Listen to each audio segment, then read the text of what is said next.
Today on Straight Talk Africa, a look at the new leadership for the African Union and the significance of the admission of the Kingdom of Morocco as the 55th member country of the continental bloc, the African Union. That's coming up next right here on Straight Talk Africa. Hello, welcome to Straight Talk Africa, live from the Voice of America studios here in Washington. I am Shaka Ssali. And hello to all our viewers and listeners on the continent and elsewhere. I'm Ayan Bior, your social media reporter. Today, we discuss the significance of the 28th session of the African Union Summit held in the Ethiopian capital, Addis Ababa. And coming up later in our STA inbox, you, our audience, has weighed in on our topic through emails and Facebook comments. And we'll reveal some of them ahead on Straight Talk Africa. The African Union Summit ended Tuesday, with leaders making two key decisions. Our colleague Paul Ndiho has more on the story. The African Union on Monday elected Chadian Foreign Minister Moussa Faki Mahamat as its new commission chairperson. In the final round of voting, he beat out Kenya's top diplomat Amina Mohammed. The 56-year-old Faki takes over from South Africa's Nkosazana Dlamini Zuma, who remained in the post an extra 6 months after leaders failed to agree on a candidate last July. The theme of this year's meeting was harnessing the demographic dividend through investment in the youth. AU members also discussed the divisive issue of Africa's relationship to the International Criminal Court and the readmission of Morocco. Dlamini Zuma, who now is widely believed to be in the running for the president of the African National Congress, also spoke out against the new travel ban by U.S. President Donald J. Trump, barring travelers from 7 Muslim-majority countries, including the African nations of Libya, Sudan, and Somalia. The very country to whom our people were taken as slaves during the transatlantic slave trade have now decided to ban refugees from some of our countries. What do we do about this? Indeed, this is one of the greatest challenges and test to our unity and solidarity.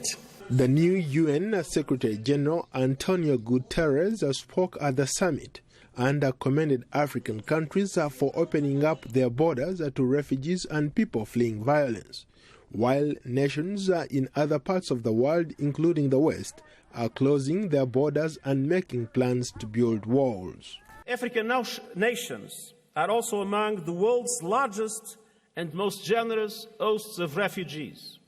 African borders remain open for those in need of protection when so many borders are being closed, even in the most developed countries in the world. Sub-Saharan Africa hosts more than 18 million refugees, about 26% of the world's refugees. According to the UN Refugee Agency, the refugees have fled conflicts in Somalia, Central African Republic, Nigeria, South Sudan, and Burundi.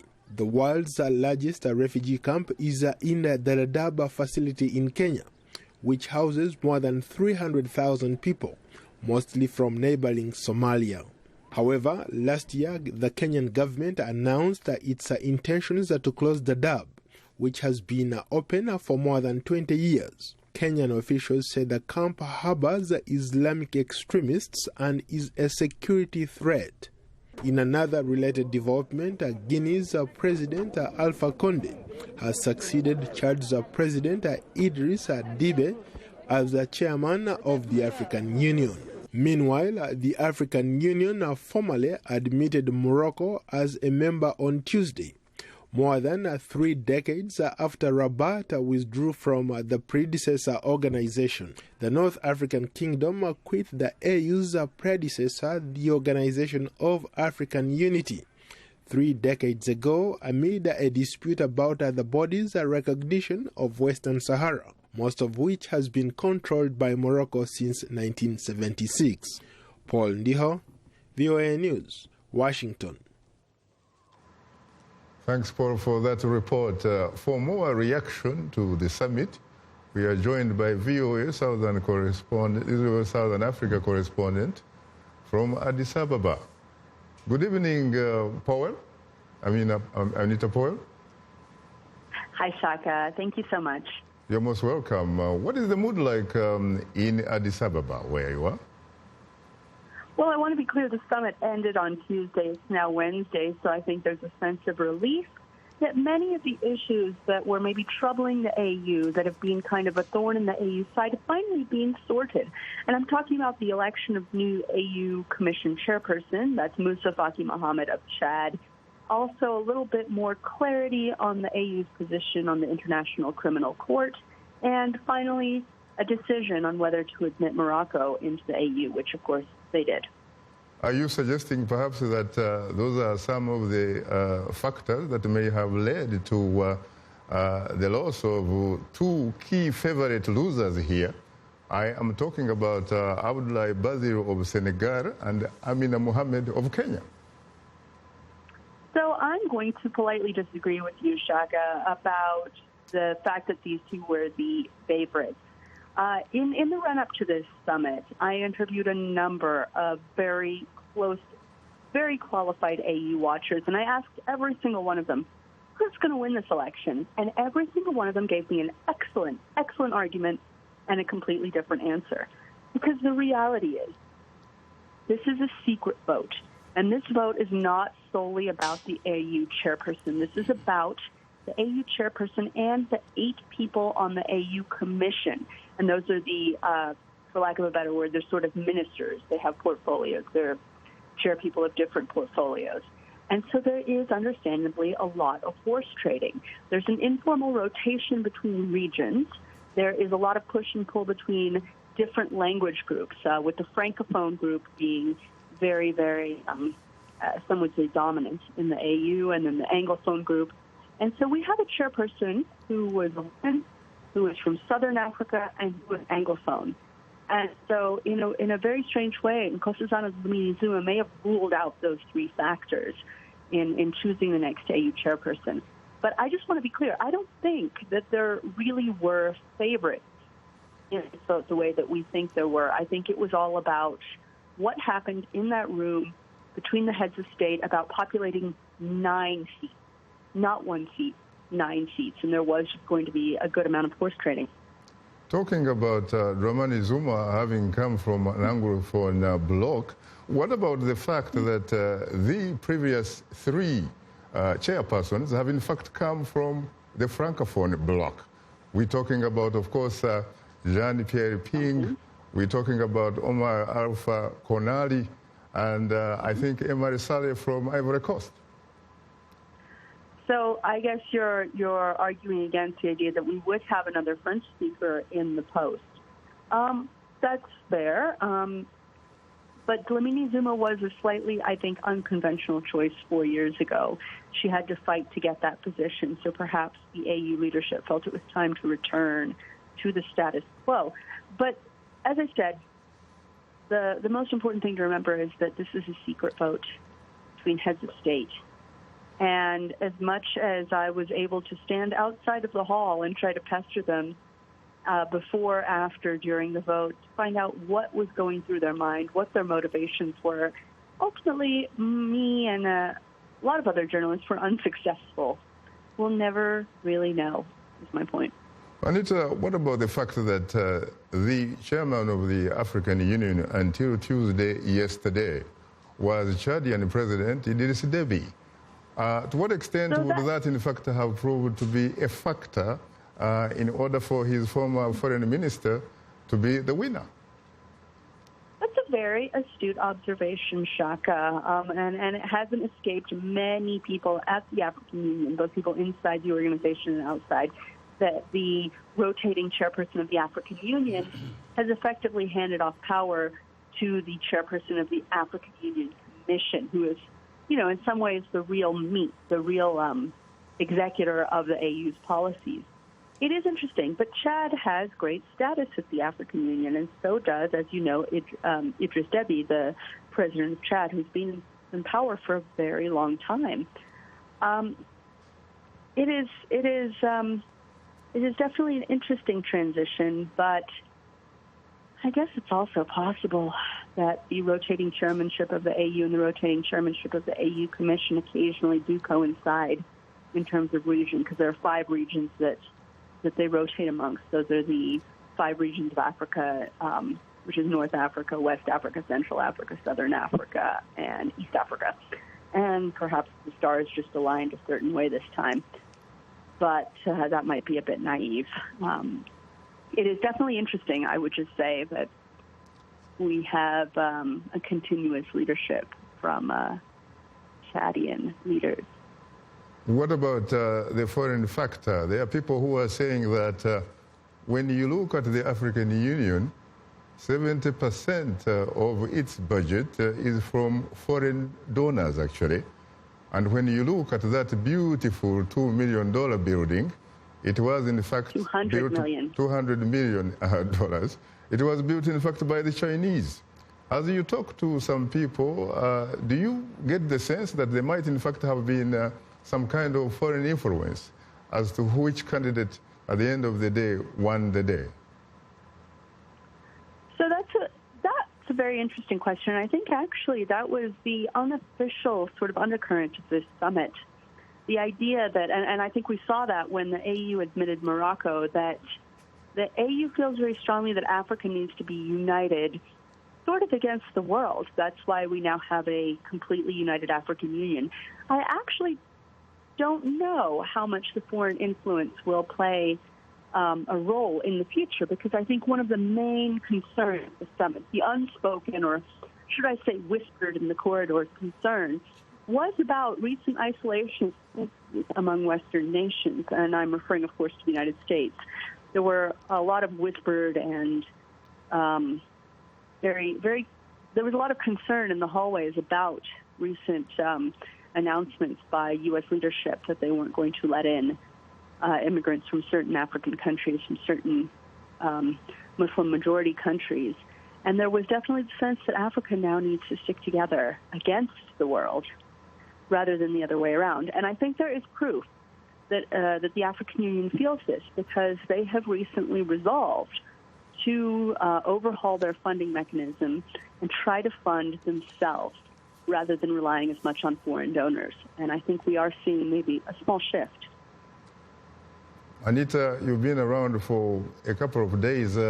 What is your assessment of the summit? Wow, that's a really deep question, Shaka.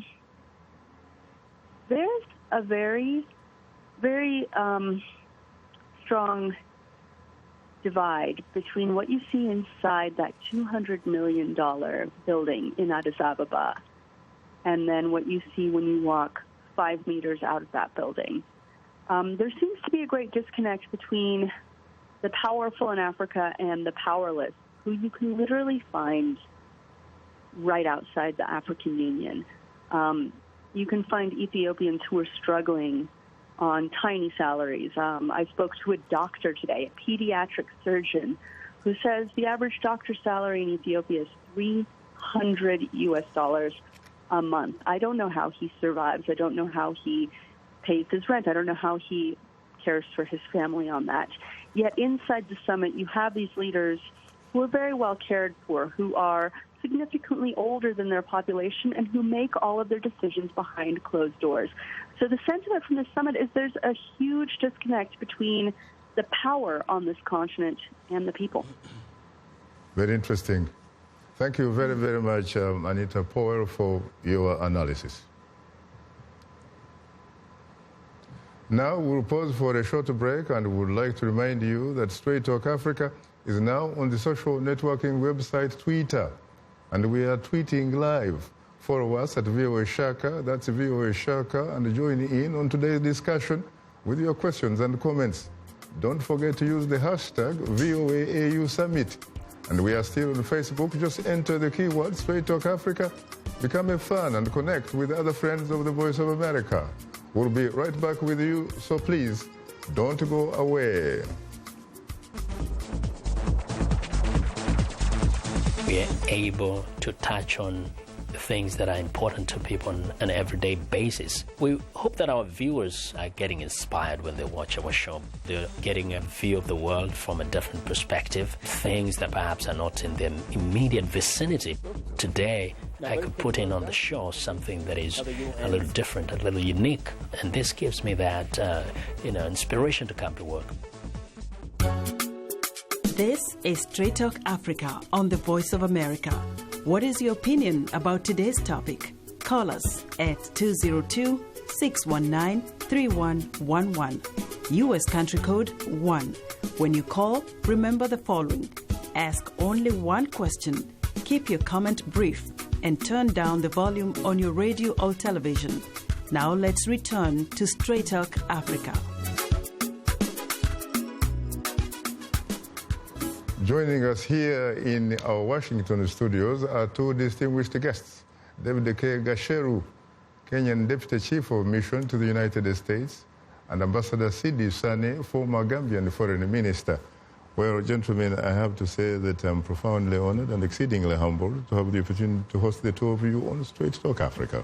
Thank you, Shaka. Thank you for having us. You're most welcome, David. We have to point out, by the way, that we expected to host the Kenyan Speaker of the National Assembly, Justin Muturi, but due to circumstances beyond his control, he could not show up. A sincere apologies for that. And thank you very much for coming. Okay.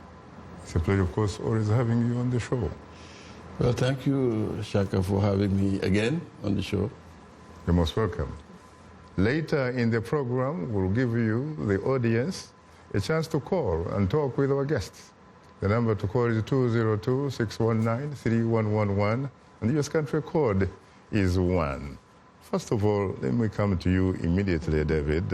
Frankly, I think that political condolences are in order because the last time I checked, almost every Kenyan really was simply waiting to, take some kind of champagne really.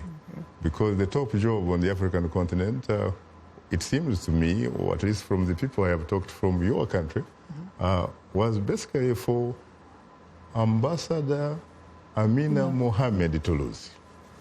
Her Excellency, Dr. Amina Mohamed. Yes.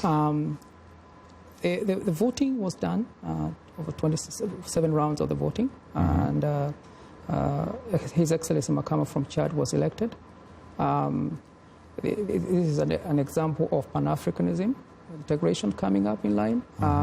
This is the agenda which was Her Excellency Amina was running on, and it is a democratic process, and the results were that Makama won the elections. Her Excellency, Dr. Amina Mohamed, ran a very valiant campaign. She did a very good. She ran on a Pan-African agenda, and we supported her. And we're going to support the new chairman of as a Pan-African.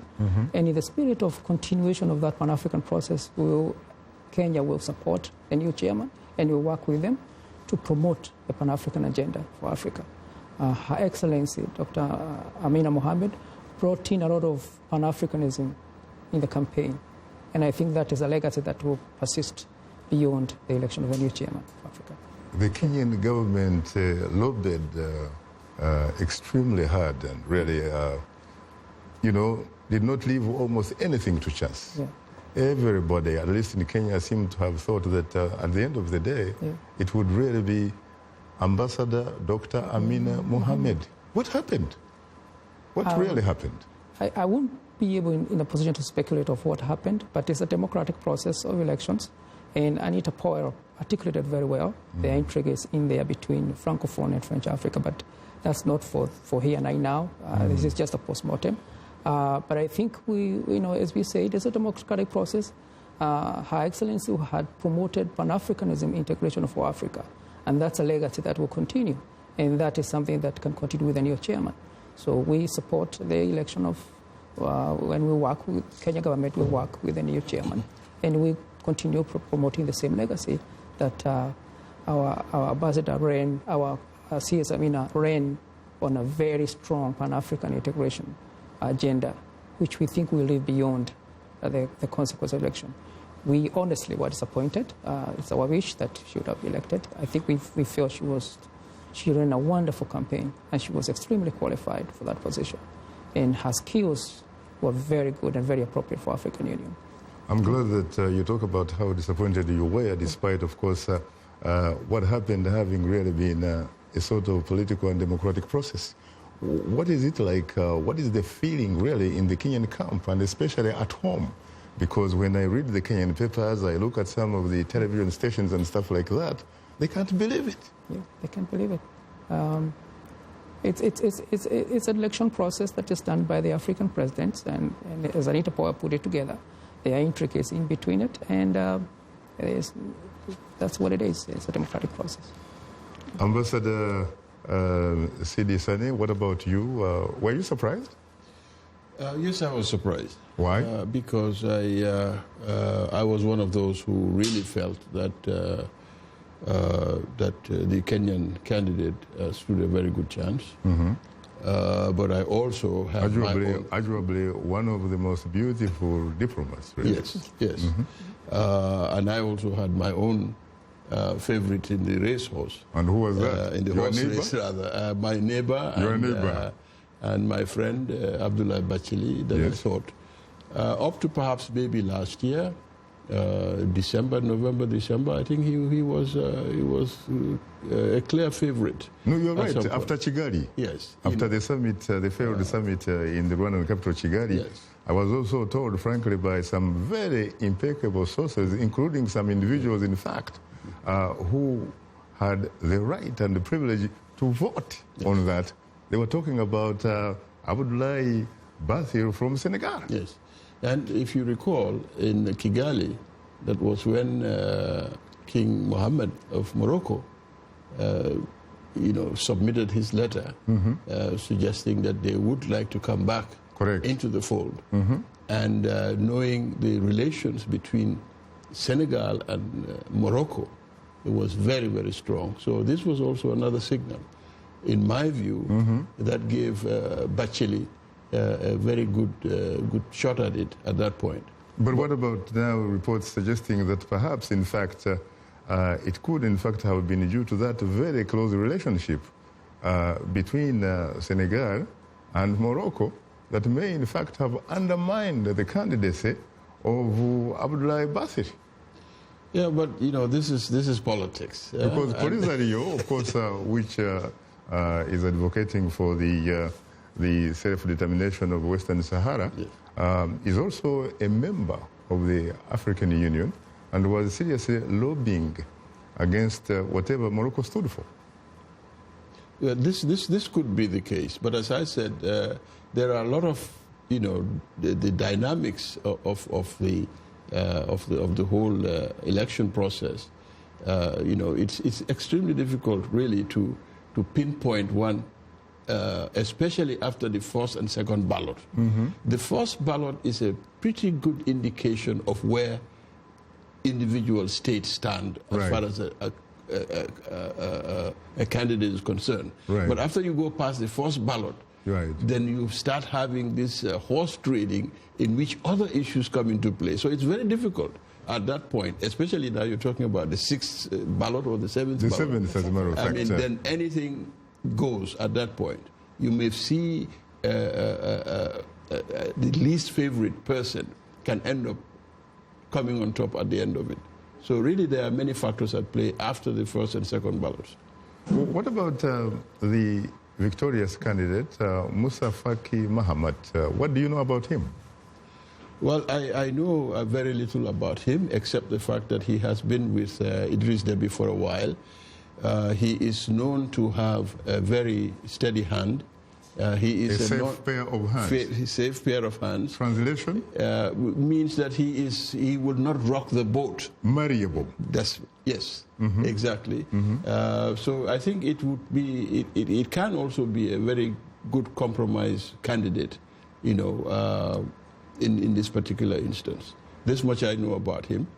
But then, given what has transpired in the election of Dlamini Zuma from South Africa, which was beyond the normal convention, in the sense that in the African Union, as well as in the African Development Bank, for instance, Where you worked for some years? Yes, I worked there for 10 years.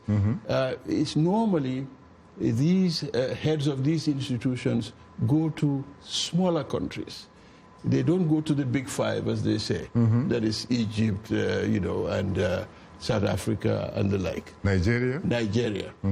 But they have broken convention this year at the African Development Bank by coming over the Nigerian president, which is rather unusual because they have always been guaranteed a vice presidential position at the bank. But I have to say that the current president of the ADB, who I have had the honor and privilege of interacting with, is a uniquely qualified individual. Oh yes, there's no doubt about that.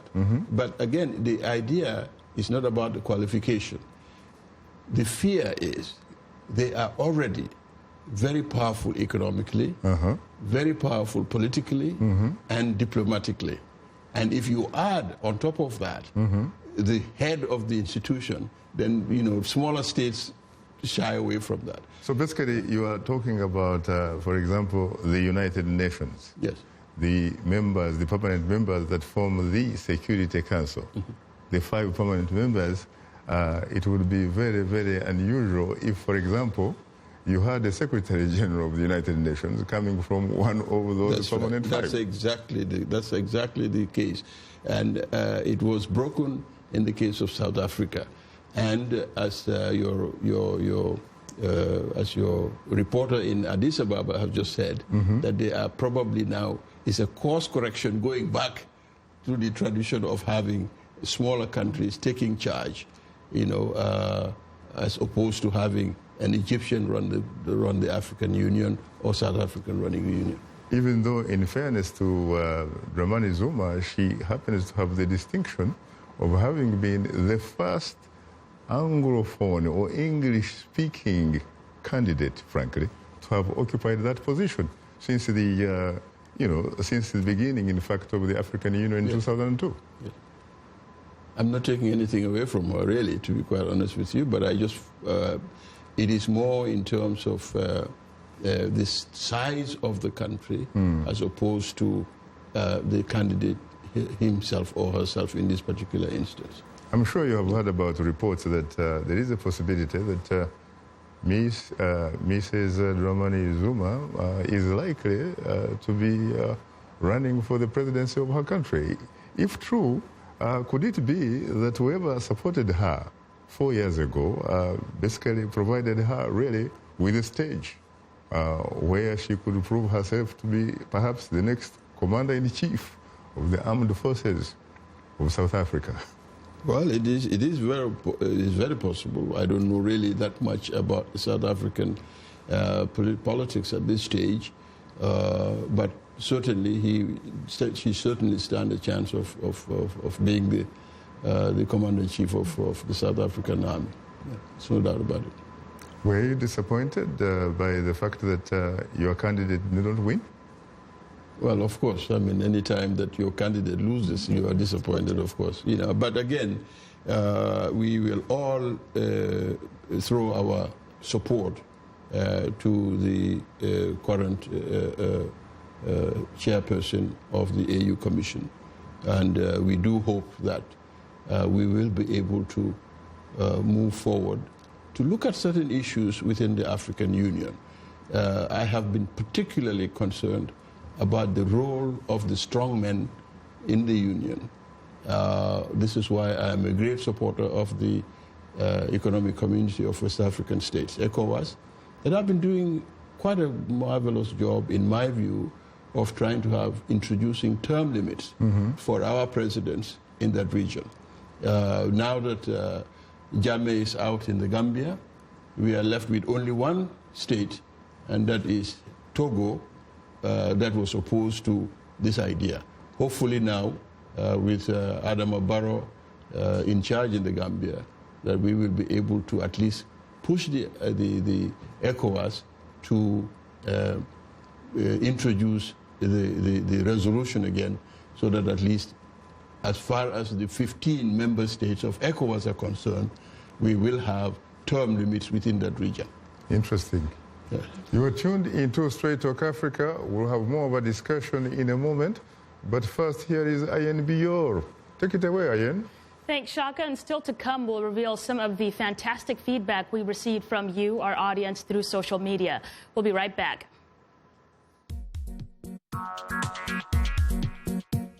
Like Voice of America on Facebook.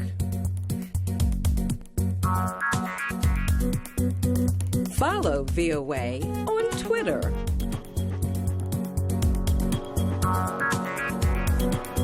Join VOA on our YouTube channel.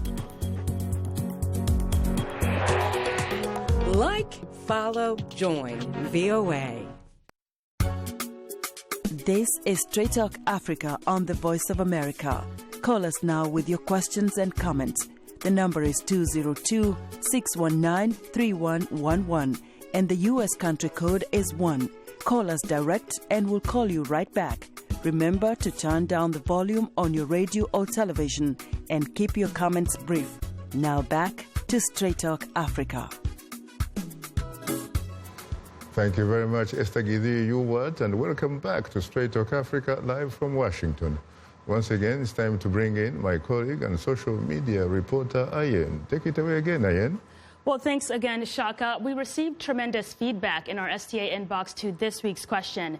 The African Union leaders selected a new leader, but among the key issues being discussed at the 28th African Union Summit, Africa's relationship to the International Criminal Court, and Morocco's readmission to the African Union. This leads us to our question of the week, which asks, what should the African Union set as a top priority for the continent in 2017? Well, starting off the conversation is Vershima from Nigeria with our letter of the week. Our letter of the week is from Vershima Biam in Nigeria, who writes, the African Union should develop and promote independent political systems, void of any foreign dependence. It should also initiate a technological-based economy through local coordination of its resources. Finally, political and leadership issues should be clearly tackled through structured democratic settings and a formulation of policies that are attainable. Well, before we begin, I'd like to thank all of you for using our social media platform to communicate with us. And a reminder that we are tweeting live today. Use the hashtag VOAAU Summit. And if you haven't yet, please follow us at VOA Shaka. And speaking of, let's go to a tweet from Emmanuel Kachele, who tweets, this year, Africa should utilize its resources to boost its economies.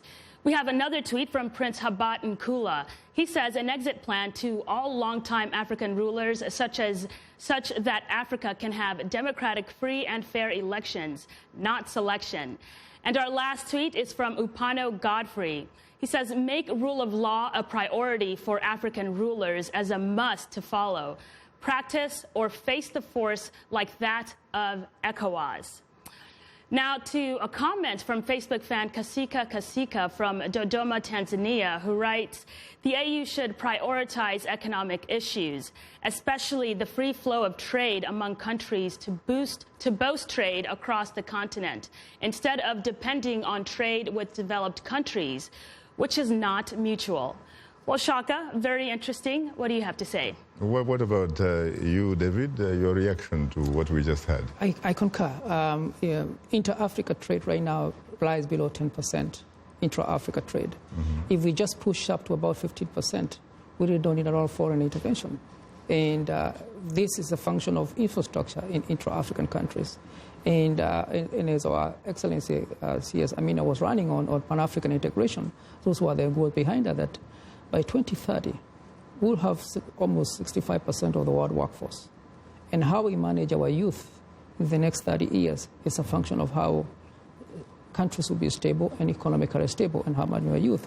And the best way to do that is to become economically dependent and create economic region and economic blocks and have inter-Africa improve as much infrastructure inter-Africa. And that means increased inter-African trade. And inter-African trade came the economic where we have employment for our youth. We will have to very well know how to manage them in the next 30 years to come. How do you accomplish that, especially given the current ways in which people are not free, really, to move from one country to the other, with exception, perhaps, in fact, of ECOWAS, really? Yes, I think ECOWAS is experiencing the same problem, that is free flow of goods and people across state lines. It is extremely difficult to do custom duties and custom, administrative formats are different in all of these states, even though there is, protocols governing all of these. But in terms of implementation, it's a problem. I would like to also say that one way of going about it, I think, has to do with designing projects, particularly infrastructural projects. ECOWAS is doing something in that area, particularly in energy sector, where they encourage multinational projects as opposed to standalone local projects or national projects. Why? Because that way, if you have cross-border projects that, for instance, Senegal and the Gambia will jointly finance, then it improves the integration of their economies across the state lines. I see. You see, so this is what, in fact, while I was at the African Development Bank, we changed the rules to encourage countries, rather than focusing on individual projects for national development, we encourage them to propose multinational projects that goes across lines, state lines. That way you can integrate your economies and the infrastructure far quicker than you would independent, freestanding projects, national projects. I see. Yes. Ayen, do we have more reaction from the social media world? Yes, in fact, let's go to another comment from Facebook fan Simon Ojour, who writes, I think the African Union should prioritize good governance, which is a product of a democracy. Without that, we will still have presidents such as Uganda's Yoweri Museveni saying that he is not a servant of the people.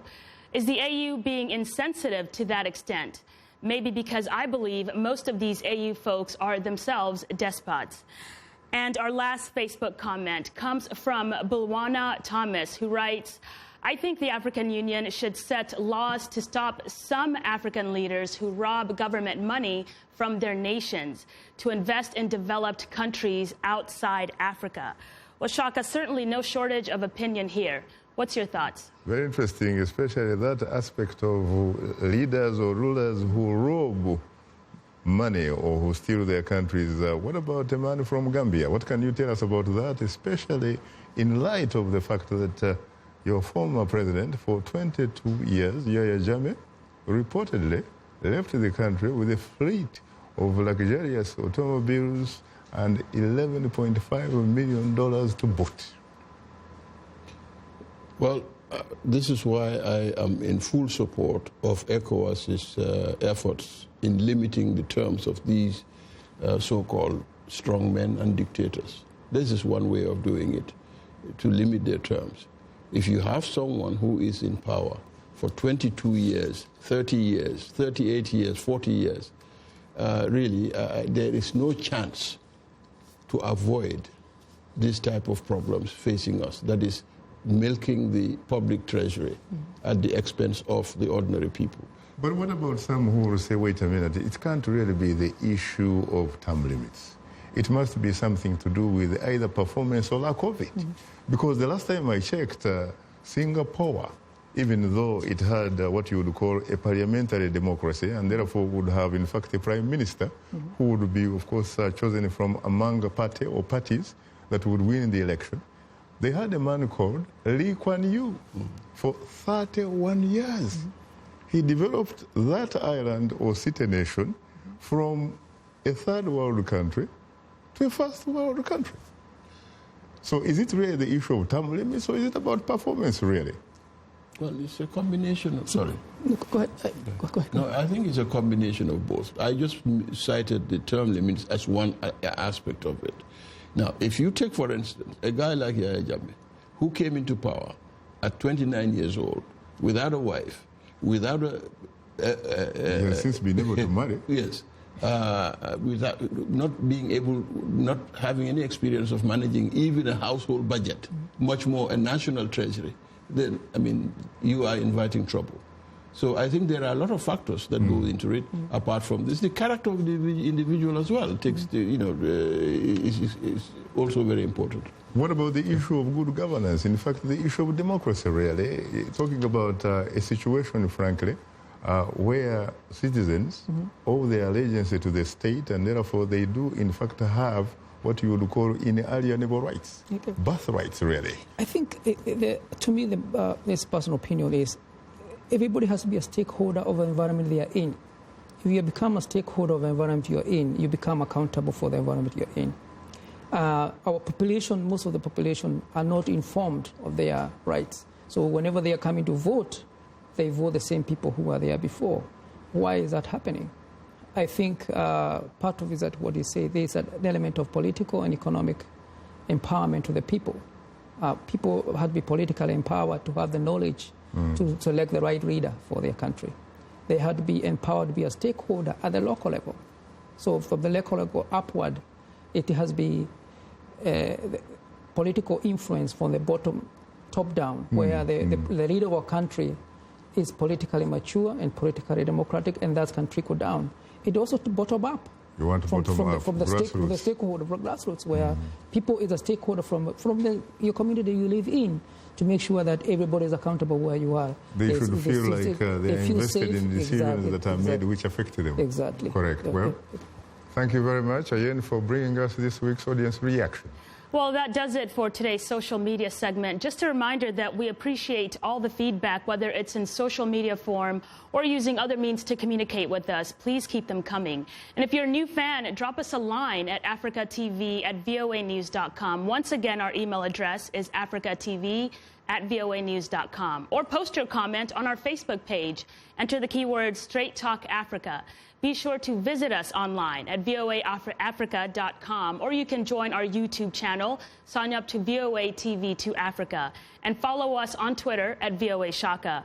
A reminder that the show is streaming live every Wednesday. Go to VOA Straight Talk Africa TV program page on our website, or simply watch us live on your mobile device. Just download the VOA mobile app. Now let's take a look at what's on tap for next week's program.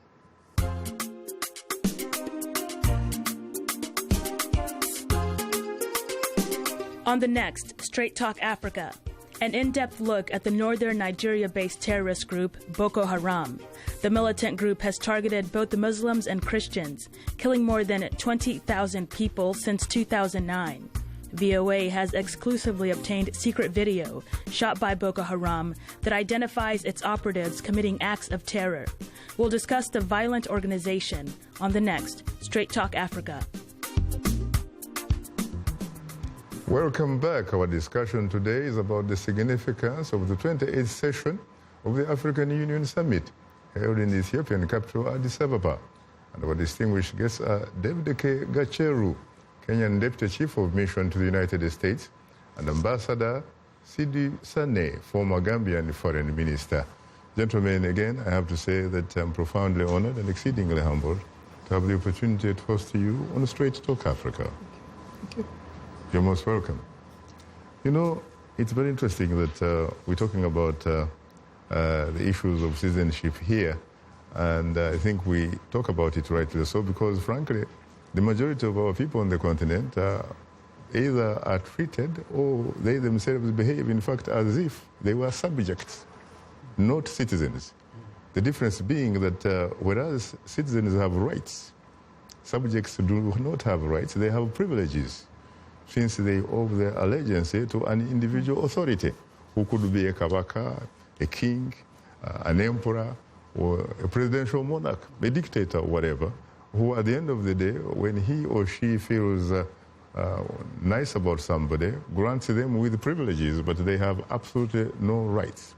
How do we somehow make people become very aware of what their rights are, and how perhaps they can make a difference, really, if they could, in fact, assert their, their birthright, so to speak? Because let's face it, as you said earlier, all of us should really feel that we have equal shares in our society.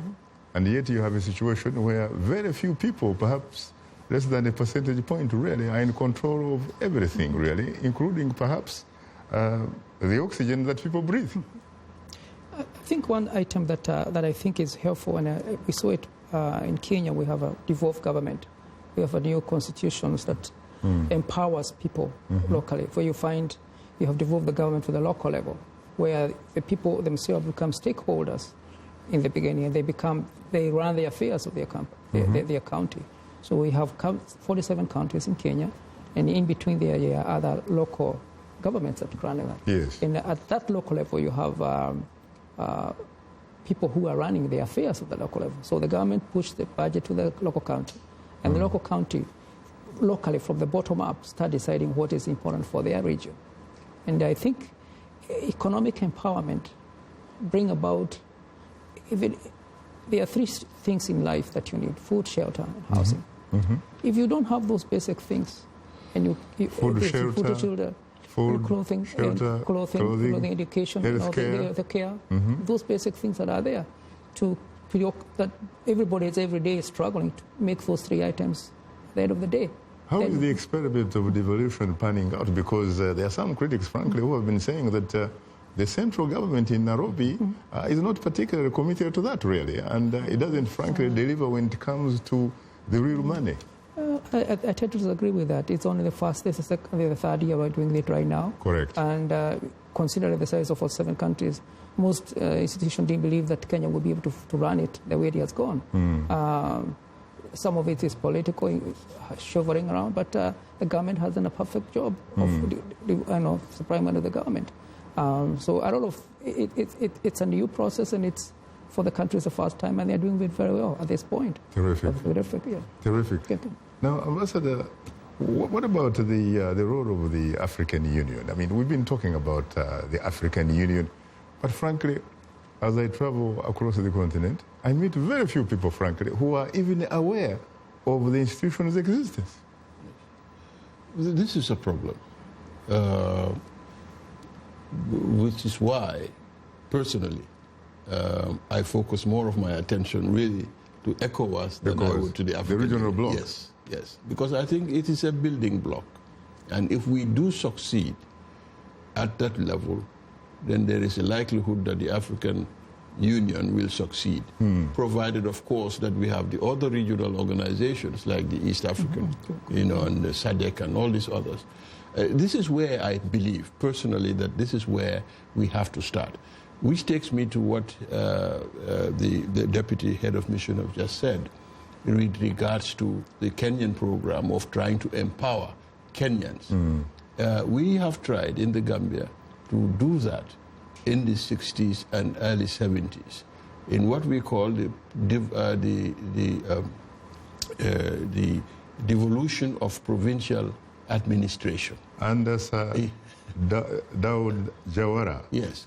And you have made that point that it is always the central government that is reluctant in Banjul, in Nairobi, to devolve that to the local level. Right. So in the case of Kenya, since he said that it is something that is will be successful, we will keep an eye on this, because this is very important. If you can devolve those responsibilities to the local level, strengthening local government administration, including revenue collection mechanisms, revenue collection enhancement mechanisms, I think that we will be moving in that direction of empowering local people. Because as it stands now, there is a huge disconnect between the rule and the rulers. Well, unfortunately, due to cause, I'm told to get out of Washington and take the show to the real people on the African continent via the telephone callers. Good evening, Patrick from Nigeria. You're most welcome to Straight Talk Africa. Good evening, Mr. Shaka. Good evening, our guests in the studio. My name is Patrick Okafor here in Arujuku, Nigeria. Sir, the ambassadors, Your Excellency, sir, I want to find out from you, sir. African Union moved from that word OAU to African Union. And I look at the mission when they say the word African Union, that they will work a mission that will embrace and serve the continent. But today, what we see under the African Union, the African leaders sit down in the office, they refuse to go. Sir, the ambassador, sir, why is it so? Now, you looking at the African continent, you have seen that diseases, poverty are ravaging the continent, and our African leaders insist on sitting down in the office. Is that one of the objectives of the African Union? Thank you, Mr. Shaka. Thank you very much. Just hold it. Let me go to Uganda. Good evening, Samuel. You're most welcome to Straight Talk Africa. Good evening, Shaka. How are you, brother? Terrific. How are you today? Kampala, Uganda is terrific, though cold this evening. Now, I'm called Richard Nyambiriemaro. Shaka, for sure, while I was growing up, we used to hear of, we used to study about the Organization of African Union, which was formed up by Kwame Nkrumah, Dr. Milton Obote here, our very own Julius Nyerere, and so on. But the Organization of African Union, its sole objective was to unite the continent of Africa.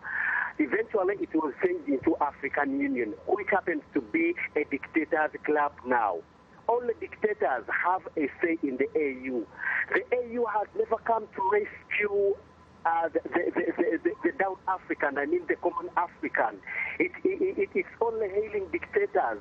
Imagine a whole country like Uganda threatening to walk out of the ICC, and the AU keeps silent just because they want to give shadow to the dictators. Imagine people have been killed in several countries. The AU has remained silent, and just a major regional bloc like ECOWAS doing something to rescue the people of Gambia.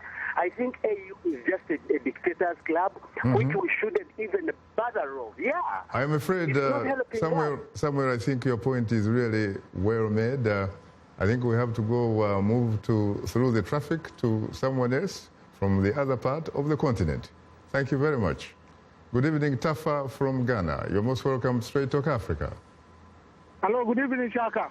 I am terrific. How are you today, Tafa? I'm great, Shaka. Shaka, my question to our guest is that yesterday, listening to European Union President, one of the comments he passed that one of the threats Europe is facing today is a new American administration. Now, our African Union has just ended a summit, and lucky we are three of our countries as in the Donald Trump banned list. Now, we didn't have any communique from our leaders whether whether their position on Donald Trump's decision.